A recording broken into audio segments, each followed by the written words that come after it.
Get this child away from my counter before she steals something. Bank manager Diane Fletcher's voice dripped with contempt as she physically stepped between 16-year-old Zara Washington and the deposit slips. Her body language screamed territorial, arms crossed, lips curled in disgust. Fletcher snapped her fingers at security like summoning a dog. I don't care what sob story she's peddling. These people always have some excuse. She spoke about Zara as if she wasn't standing right there. The racist dismissal hung in the air like poison. Every customer within earshot turned to witness the public humiliation. Zara clutched her school backpack tighter. The worn leather strap dug into her shoulder as whispers rippled through the lobby. Customers turned to stare. Phones emerged from purses and pockets. All she wanted was to deposit $200 from her part-time job, college savings, her future in cash and dreams. But Fletcher saw something else entirely.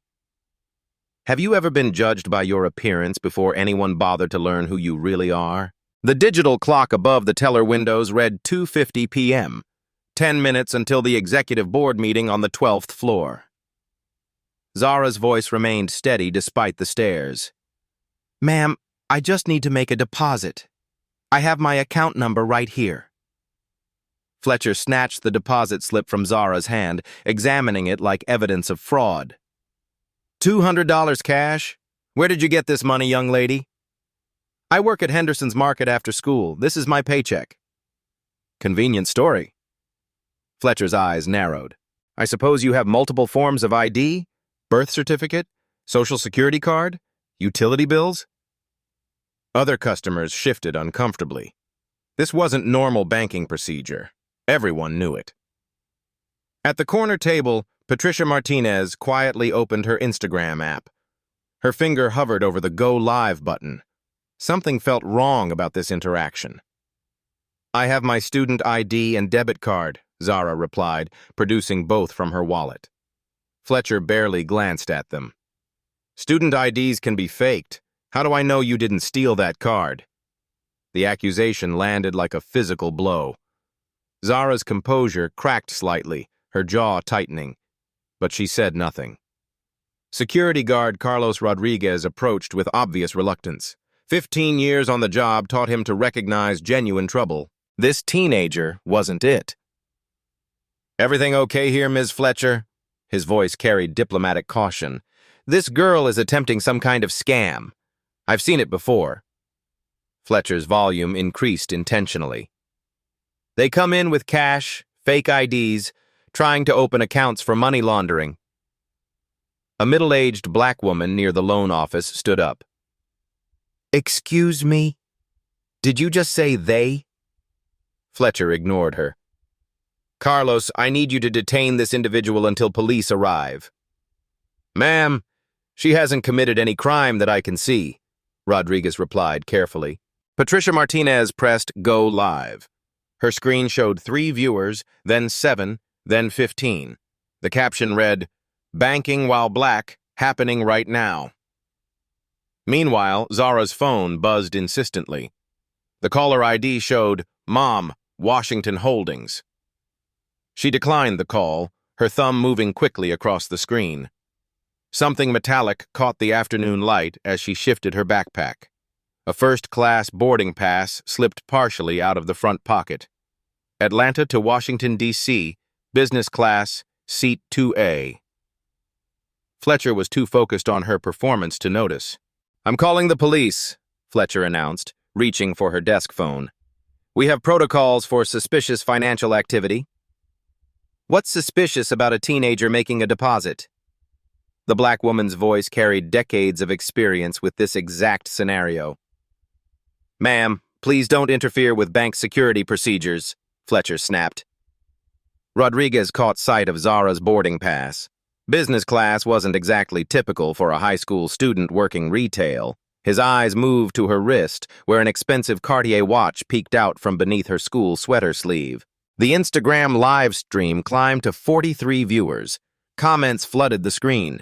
This is disgusting. Call the manager. Someone record this. # banking while black. Patricia angled her phone to capture Fletcher's face clearly. Documentation mattered in situations like this. 911, what's your emergency? Fletcher's call connected. This is Diane Fletcher, branch manager at Premier National Bank downtown. I need officers for a potential fraud situation, suspicious minor attempting financial crimes. Zara's phone buzzed again. This time the screen showed Premier National, Board of Directors, and she declined this call too, but not before several people glimpsed the contact name. The clock showed 2:53 p.m., 7 minutes until the board meeting.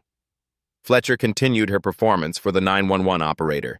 Yes, she claims to have legitimate business here, but her story doesn't add up. Cash transaction, questionable identification. I can hear her lying to the police, Patricia whispered to her live stream audience, now approaching 60 viewers. Zara reached into her backpack and withdrew her honor roll certificates and college acceptance letters.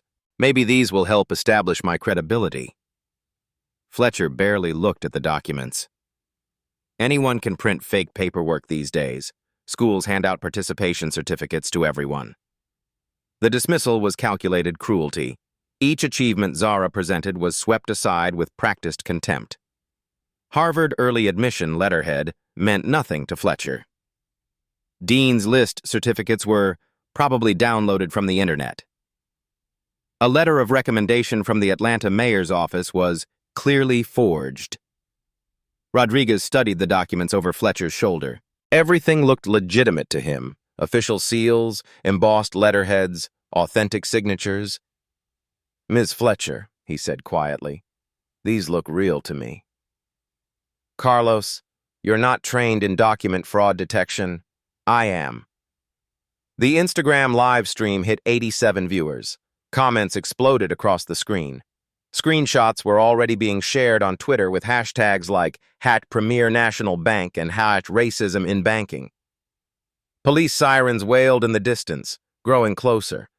Zara's composure remained remarkable. She organized her documents neatly, placed them back in her backpack, and stood with quiet dignity as Fletcher's verbal assault continued.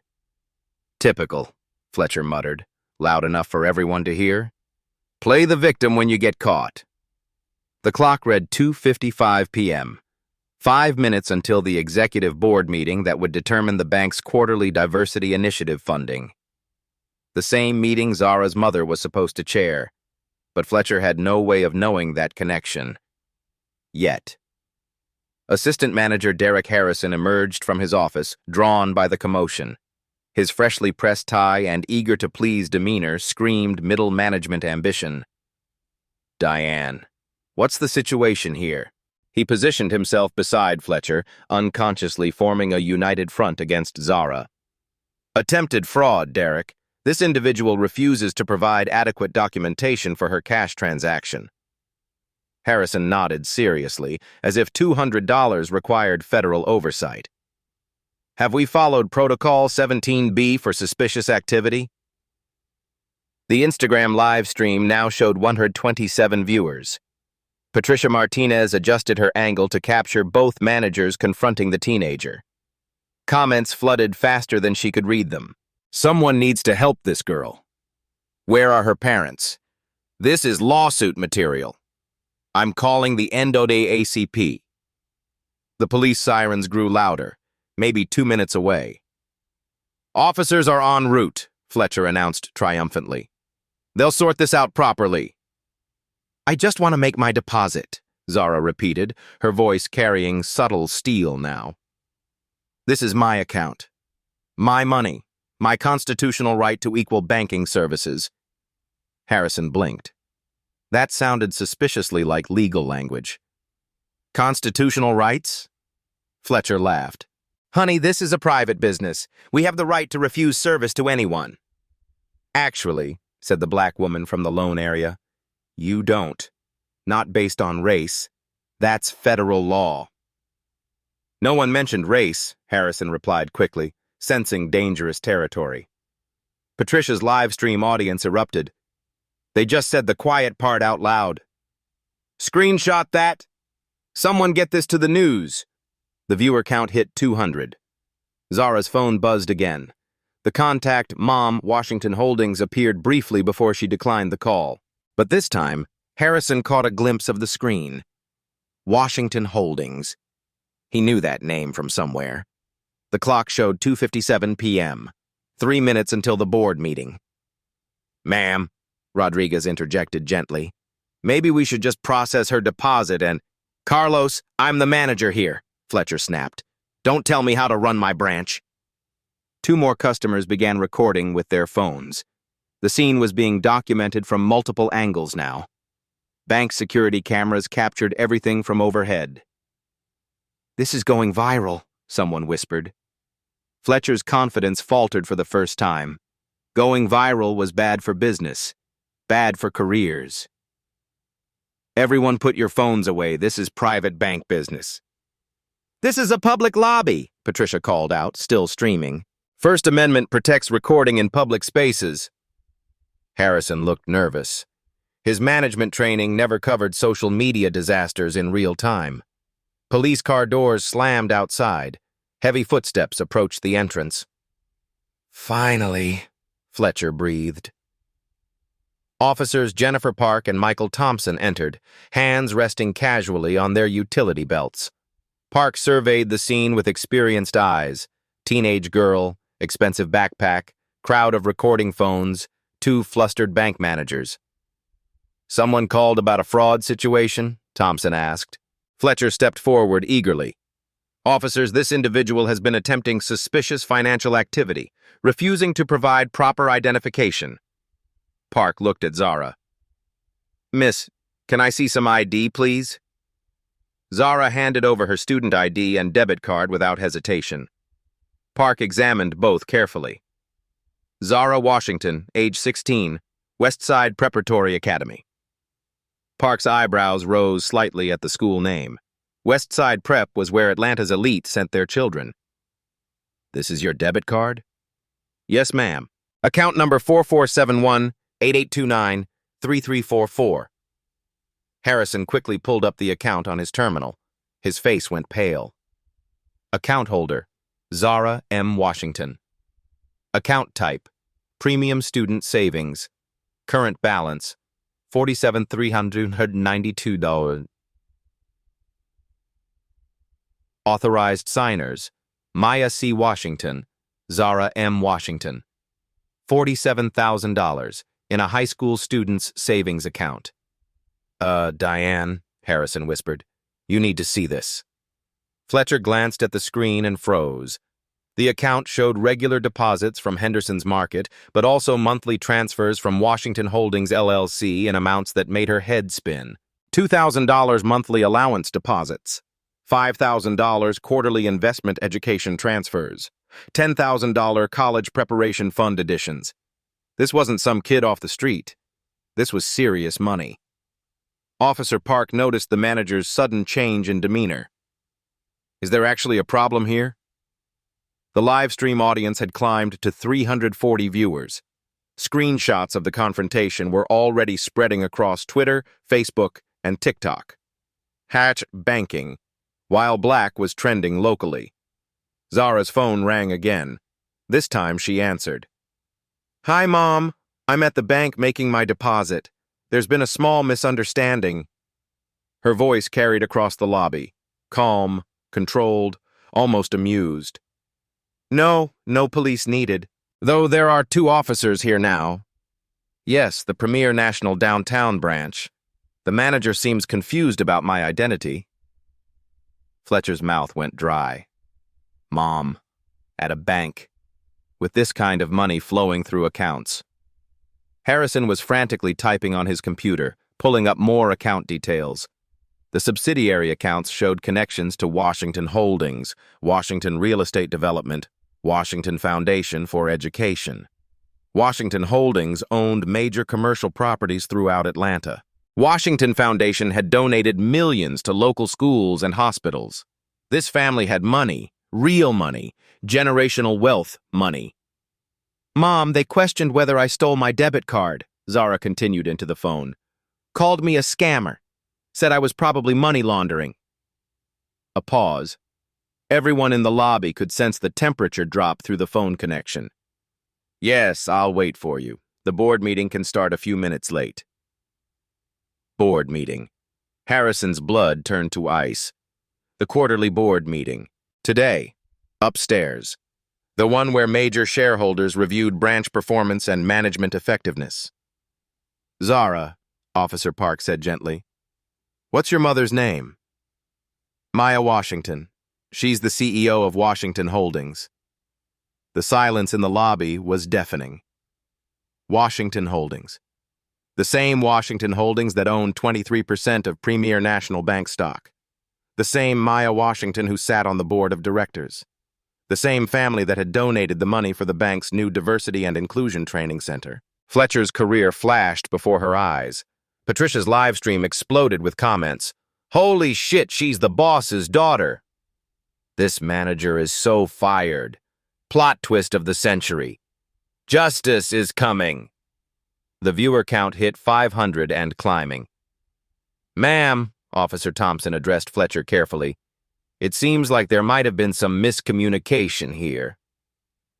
Miscommunication. The understatement of the year. The elevator chimed softly from across the lobby, the executive elevator that only board members and senior leadership could access. The doors opened with quiet authority. Maya Washington stepped out. Even from across the room, her presence commanded attention. Tailored Armani suit, confidence that came from building empires, eyes that missed nothing. She surveyed the scene, her daughter surrounded by police, bank managers, and recording phones. Her expression remained perfectly neutral, but something dangerous flickered behind her gaze. Good afternoon, everyone. I believe there's been some confusion about my daughter's banking privileges. Maya Washington's heels clicked against marble as she crossed the lobby. Each step echoed with quiet authority that made everyone straighten unconsciously. The silence was profound. Even the soft ambient music seemed to pause in deference to her presence. Officers Park and Thompson, correct? Her voice carried the kind of calm that preceded storms. I appreciate your response time, though I believe this situation has been mischaracterized. Fletcher found her voice first, though it came out higher than usual. Ma'am, we were simply following standard security protocols for unusual transactions. Unusual?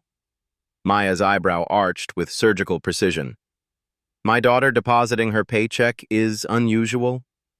The Instagram live stream audience had exploded to 800 viewers.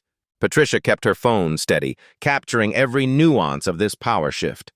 The comments section moved too fast to read, a blur of shock, outrage, and anticipation. Zara stepped closer to her mother, finally allowing herself a small smile. The first crack in her composed facade all afternoon. Relief flickered across her features like sunlight breaking through storm clouds. Mom, Ms. Fletcher was concerned about my $200 in cash. She thought it might be suspicious. The word hung in the air like an indictment. Maya's expression didn't change, but something dangerous shifted behind her eyes. Maya's gaze moved to Fletcher with laser focus. Suspicious? I see. And what made my daughter's lawful banking suspicious to you, Ms. Fletcher? Fletcher's mouth opened and closed soundlessly. How do you explain racial profiling to the victim's mother, especially when that mother radiated the kind of power that comes from building empires? Harrison tried diplomatic intervention, sweat beading on his forehead. Mrs. Washington, I'm Derek Harrison, assistant manager. Perhaps we can resolve this in my office privately. Mr. Harrison? Maya's voice carried recognition that made him flinch. Yes. I remember your name from the quarterly performance reviews. Third lowest customer satisfaction scores in the region, correct? Harrison's face flushed red. His career ambitions were evaporating in real time. How did she know his performance metrics? Officer Park cleared her throat diplomatically. Ma'am, it seems like this was a misunderstanding. No crime has been committed here. Oh, but that's where you're wrong, Officer Park.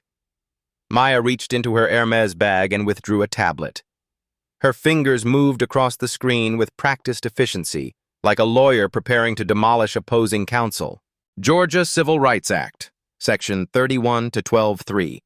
Denial of equal access to public accommodations based on race constitutes unlawful discrimination. She turned the tablet toward Fletcher, who stared at the legal text with growing horror. My daughter was denied standard banking services available to any other customer. She was publicly accused of theft, fraud, and money laundering, without evidence, without cause, in front of witnesses. The legal citations flowed like weapons precisely aimed at vital organs. Fair Housing Act violations for housing-related financial services. Equal Credit Opportunity Act breaches for discriminatory treatment.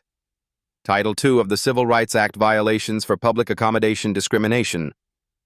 Maya paused, letting each charge sink in. And this entire incident was live-streamed to... Maya glanced at Patricia's phone. 837 viewers and counting.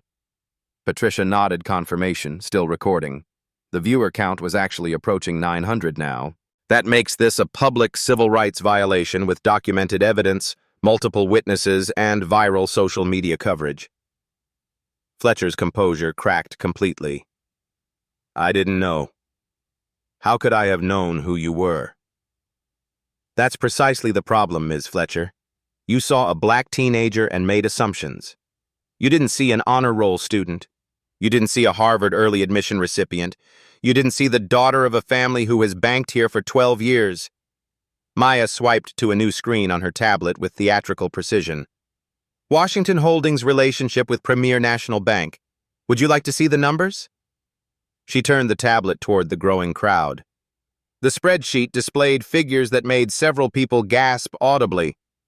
Primary banking relationship since 2013. Total deposits across all accounts. $47 million. Commercial loans and credit lines. $12 million. Investment and wealth management accounts. $31 million. The numbers hit Fletcher like physical blows. Each figure represented more money than she'd see in multiple lifetimes. Quarterly board member compensation I receive, $25,000 per meeting.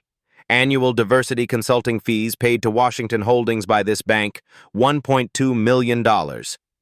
Harrison was frantically calculating in his head, his face growing paler with each revelation. This family wasn't just wealthy, they were premier national royalty. And today, Maya continued, her voice dropping to a whisper that somehow carried more weight than shouting, my daughter was treated like a criminal for depositing her minimum wage paycheck. The contrast was devastating. Zara finally spoke, her voice carrying newfound power backed by her mother's presence. I tried to tell Ms. Fletcher I just wanted to make a deposit.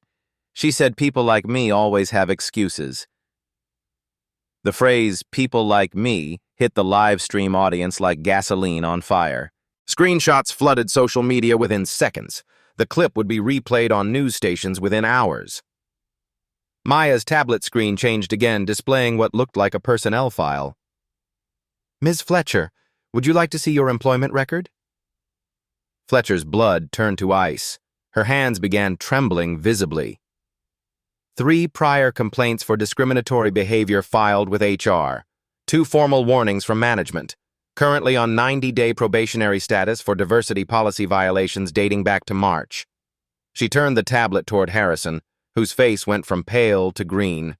Mr. Harrison, as assistant manager, you're fully aware of Ms. Fletcher's probationary status, correct? Harrison nodded miserably. He'd completely forgotten about Fletcher's recent disciplinary actions in the heat of the moment. Standard protocol required manager approval for any security escalation involving probationary employees. And yet you supported her actions today without question. Interesting management decision. I'm sure the regional supervisors will find your judgment illuminating. Officer Thompson stepped forward carefully, sensing the conversation had moved far beyond his jurisdiction. Mrs. Washington, would you like to file formal charges? We can document everything for a civil rights complaint. That depends entirely on Premier National Bank's response to this situation. Maya looked directly at the security camera mounted above the teller windows, her gaze piercing through the lens. I assume senior management is watching this unfold in real time?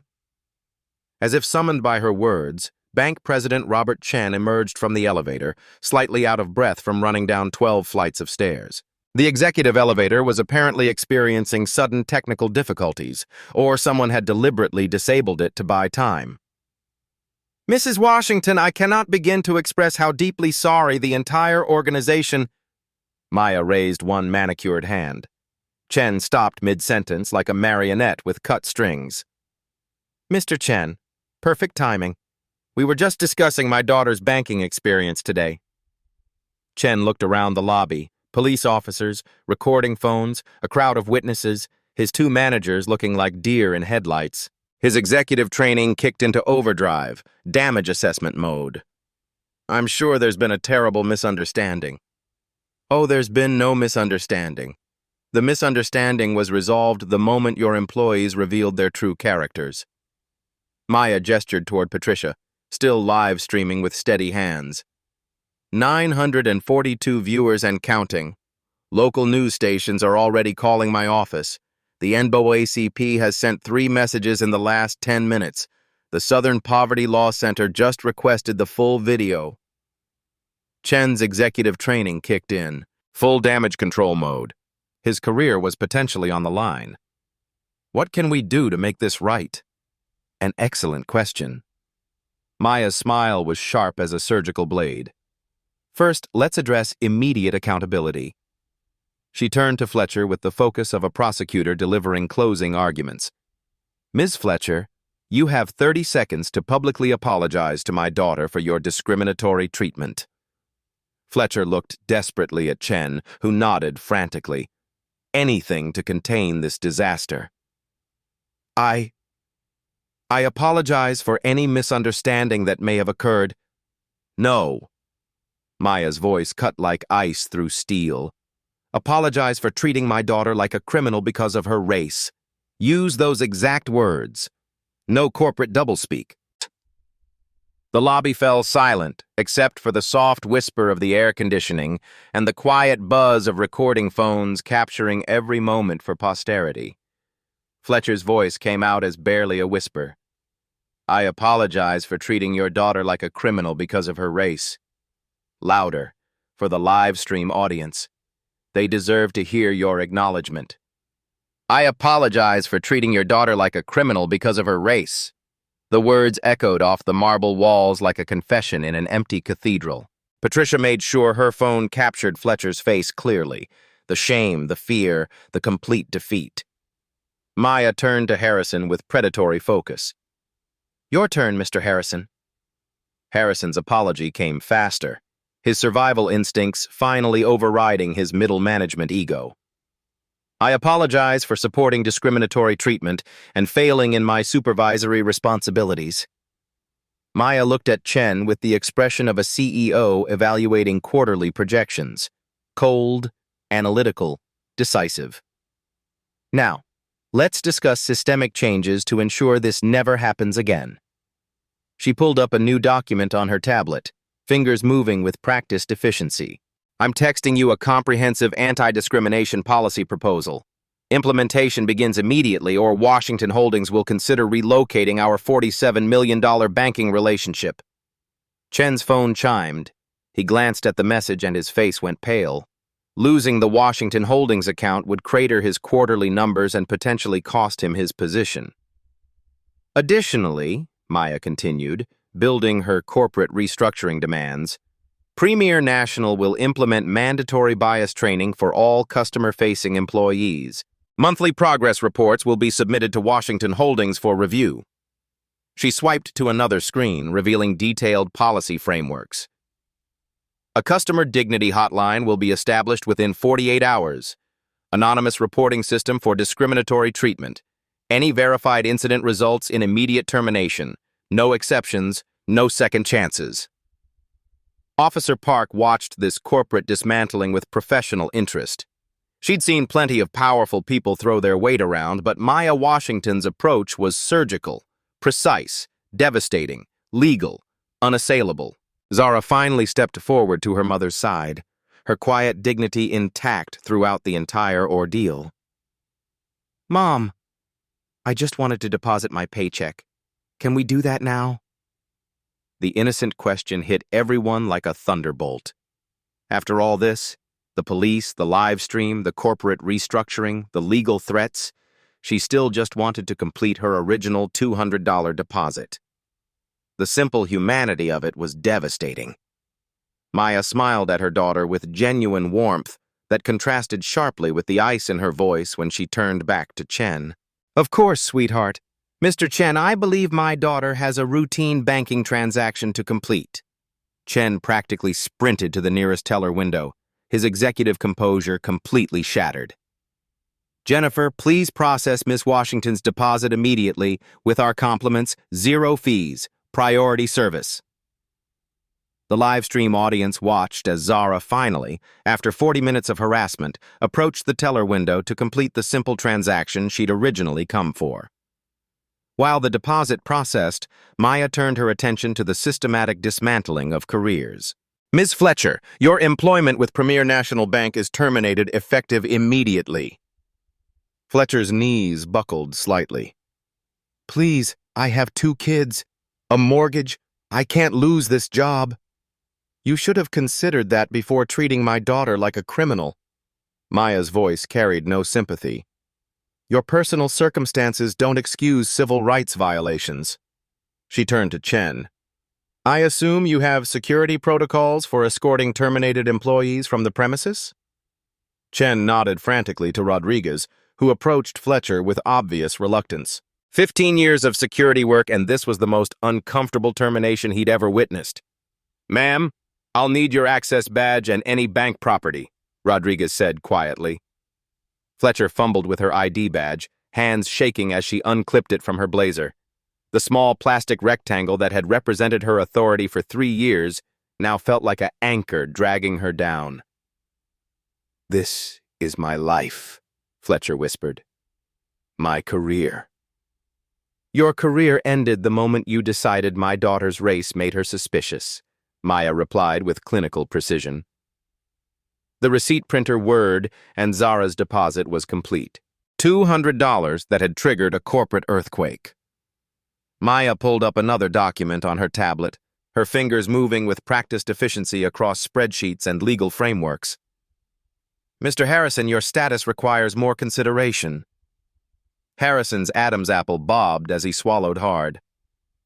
"Mrs. Washington, I realize I made errors in judgment." "Errors?" Maya's laugh was sharp as broken glass. "You actively supported racial profiling. You escalated a situation involving a probationary employee without following proper protocols. You participated in the public humiliation of a minor." She swiped to a new screen showing Harrison's performance metrics in devastating detail. 3rd lowest customer satisfaction scores, 12 customer complaints in the past 6 months, 2 discrimination lawsuits that required settlement funds totaling $87,000. Each statistic landed like a physical blow. Harrison's middle management dreams were dissolving in real time. "However," Maya continued, "you haven't previously demonstrated the overt hostility Ms. Fletcher showed.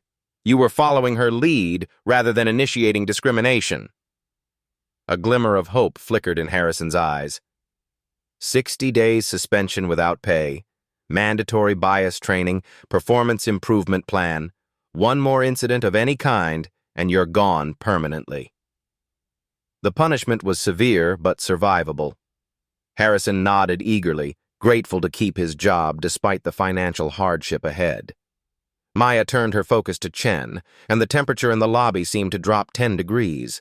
"Mr. Chen, we need to discuss Premier National's systemic failures." Chen straightened his tie nervously. As bank president, he was ultimately responsible for everything that happened in his branches. "The Washington Protocol, as I'm calling it, will be implemented across all Premier National locations within 30 days. Maya's tablet displayed a comprehensive policy framework that looked like it had been drafted by a team of civil rights attorneys. First, customer dignity standards. Every customer receives respectful service regardless of age, race, or apparent economic status. Violations result in immediate termination. She swiped to the next section. Second, manager override requirements. Any security escalation must be approved by 2 managers. Any police call requires regional supervisor authorization. Chen was frantically taking notes on his phone, trying to keep up with the rapid-fire policy changes. Third, bias reporting system. Anonymous hotline managed by external civil rights organization. Monthly reports published publicly on Premier National's website. The live stream audience was capturing every word. Patricia's viewer count had climbed to over 1,200 people watching this corporate restructuring in real time. Fourth, financial accountability. Every discrimination incident costs the bank $50,000 in automatic community investment. No exceptions. Maya paused, letting the financial implications sink in. Washington Holdings currently maintains $47 million in deposits, $31 million in investment accounts, and $12 million in commercial credit relationships with Premier National. The numbers hit Chen like a sledgehammer. Losing the Washington account would crater his quarterly performance and likely end his career. Those relationships continue contingent on full implementation of these protocols. Failure to comply results in immediate account closure and public explanation of why. Chen could already imagine explaining to his board of directors how he'd lost their largest individual client due to racial profiling by branch employees. Additionally, Premier National will establish a $50,000 annual scholarship fund managed by the Washington Foundation for students who've experienced discrimination in financial services. The irony was devastating. The bank would now pay to educate the very communities their employees had discriminated against. Maya swiped to a legal document that made Chen's hands tremble. This agreement becomes legally binding upon your signature. Breach of contract penalties start at $500,000 and escalate based on severity. She turned the tablet toward him. Sign it, or I start making phone calls to your board of directors, federal regulators, and every major news outlet in Georgia. Chen looked at the contract with the expression of a man signing his own execution warrant. But refusing would mean immediate professional suicide. His signature appeared on the screen with electronic finality. Officer Park had been watching this corporate dismantling with professional fascination. She'd never seen someone systematically restructure an entire company's policies in real time. Mrs. Washington, do you want to file criminal charges against Ms. Fletcher? Maya considered the question carefully. Officer Park, criminal charges would take months to resolve and ultimately change nothing. This approach creates immediate systemic change that protects other families. She gestured toward the live stream still broadcasting to over 1,300 viewers. Public accountability is more effective than private legal battles. Ms. Fletcher's actions are now permanently documented. Her future employers will know exactly who they're hiring. The live stream comments exploded with approval. Justice in real time. This is how you handle racism. Systemic change. Lawsuits. She's a genius. Patricia kept her phone steady, knowing she was documenting something historic. Real-time corporate restructuring triggered by racial discrimination. Maya turned to address the crowd that had gathered to witness this confrontation. Everyone here today has seen how quickly injustice can be addressed when people document what they witness and speak up for what's right. Her voice carried the weight of someone who'd built empires through intelligence rather than inheritance. Ms. Martinez, Maya nodded to Patricia, your live stream provided crucial documentation. Thank you for your courage in recording this incident. Patricia felt a surge of pride. Her split-second decision to start filming had helped create real change. Maya looked at the other customers who had stayed to witness the resolution. Each of you chose to stand up when you saw injustice. That matters more than you realize. She turned back to Chen for the final piece of business. Implementation timeline. Washington Protocol policies active within 15 days. Staff training begins Monday. Bias reporting system operational within 1 week. Chen nodded frantically, already mentally reorganizing his entire management structure. Monthly progress reports to Washington Holdings. Quarterly public updates on Premier National's website. Full transparency on discrimination incidents and responses. Maya checked her watch with casual authority. Mr. Chen, I believe we have a board meeting to attend. We're 22 minutes late, but I think the delay was educational. The casual mention of "we" hammered home the power dynamic. Maya Washington wasn't just a wealthy customer. She was literally Chen's boss. Zara stepped forward, holding her deposit receipt like a small victory flag. Thank you, Mom. I just wanted to save money for college. The simple statement encapsulated everything. A teenager's dreams had been attacked because of her race, but her family's power had transformed that attack into systemic change. Maya put her arm around her daughter's shoulders with protective pride. Sweetheart, sometimes the most important lessons happen outside the classroom. As they walked toward the executive elevator, Maya turned back one final time. Ms. Fletcher, I hope you use this experience to examine your biases and become a better person. Everyone deserves a chance to grow. Even in victory, she extended a moment of grace to the woman who had humiliated her daughter. The elevator doors closed with quiet finality, leaving behind a bank branch forever changed by 15 minutes of documented injustice and systematic corporate restructuring. 3 weeks later, Premier National Bank looked like a different institution entirely.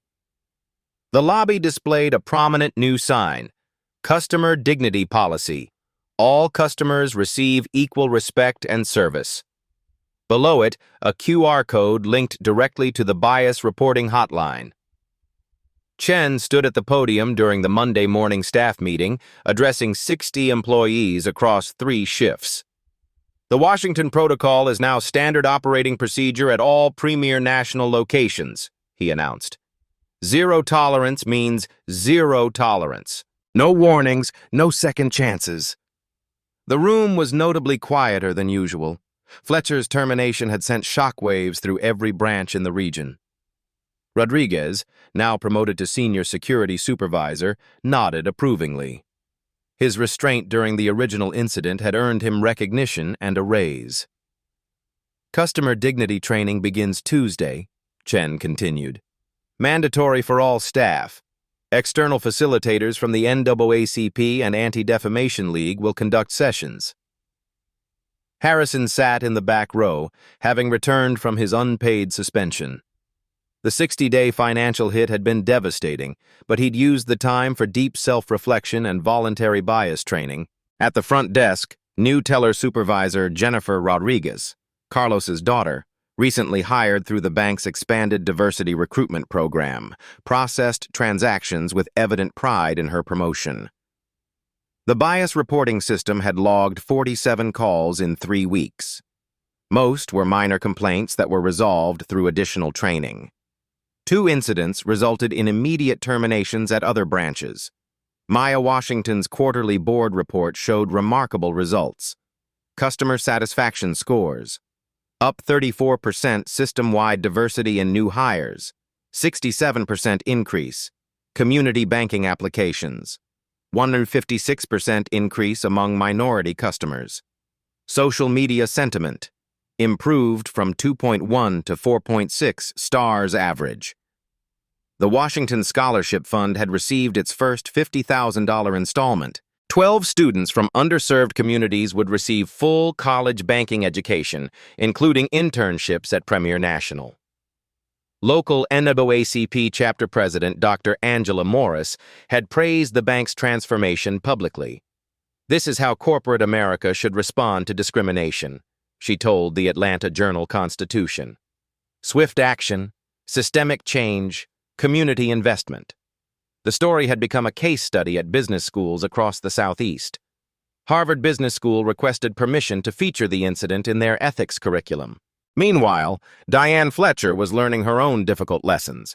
After 2 weeks of unemployment, she'd enrolled in a diversity training program at Georgia State University. The 8-week course was intensive, uncomfortable, and necessary. I realize now that I saw Zara's race before I saw her humanity, Fletcher wrote in her required reflection essay. My unconscious bias caused real harm to a brilliant young person.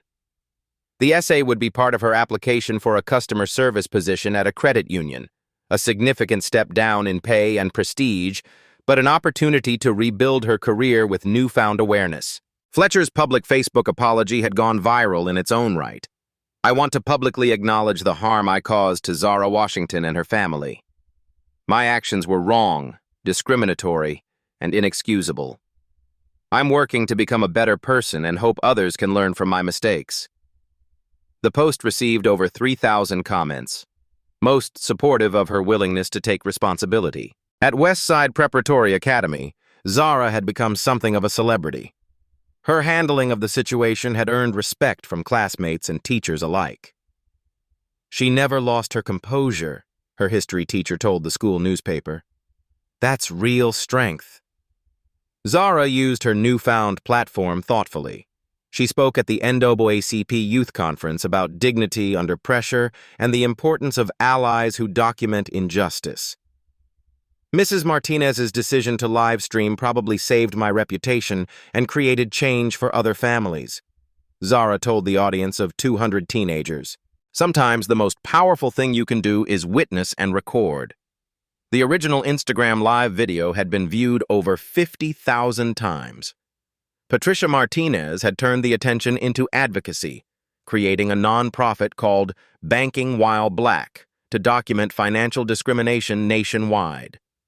Maya Washington's approach had proven that corporate power could be wielded for social justice. Her quarterly speech to the National Association of Black Business Leaders was standing room only. "We don't have to accept discrimination as inevitable," she told the audience. "When we have leverage, we use it. When we don't, we build it." The speech was viewed 200,000 times on YouTube. Premier National's stock price had initially dropped 3% after the incident went viral, but recovered within 2 weeks as investors recognized the long-term value of improved customer relations and risk management. Regional competitors quietly implemented similar dignity protocols, not wanting to face their own Washington protocol moments. The ripple effects extended beyond banking.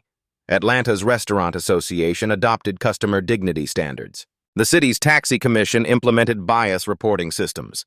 Real estate agencies began mandatory fair housing refresher training. Systemic change was spreading organically, powered by one family's refusal to accept discriminatory treatment. Chen's latest email to staff summarized the transformation. 90 days ago, we lost a valued employee due to discriminatory behavior. Today, we're the regional leader in customer satisfaction and community engagement. Character matters. Dignity matters. Every interaction matters. The Washington Protocol had become more than policy. It was a philosophy that was reshaping corporate culture across Atlanta. 1 year later, Zara Washington walked across the stage at Harvard Business School's freshman orientation.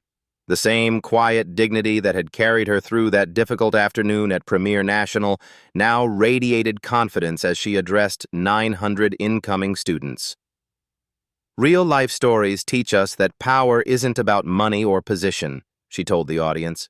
"It's about maintaining your dignity when others try to strip it away."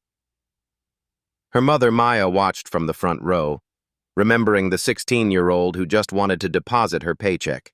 That touching story of discrimination had become a touching story of transformation. The Washington Protocol was now federal policy. The Consumer Financial Protection Bureau had adopted Maya's framework as mandatory standards for all FDIC-insured institutions. Over 8,000 banks nationwide now operated under Dignity First customer service requirements. Fletcher had successfully completed her rehabilitation journey.